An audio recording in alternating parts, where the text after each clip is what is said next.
So I'm working on a Dometic 310 is the model number toilet, and there's it got frozen in the winter, so the valve had a little leak in the bottom of it.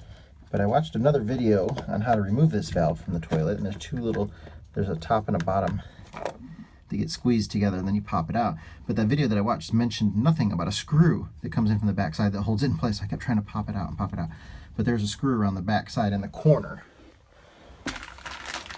Here's the new valve. There's the part number for reference.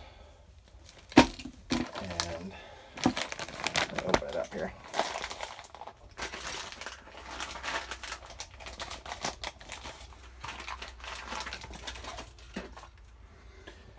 So you see this top and bottom here, they got these little prongs that stick out.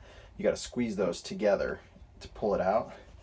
But again, it didn't mention that there's a screw in the corner. So you got to take that screw out. Mine was a flathead. It was also maybe like a 1/4-inch drive, little nut head, but it had a flathead.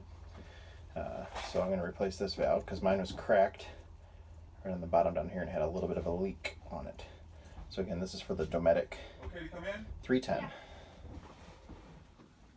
I'll leave the door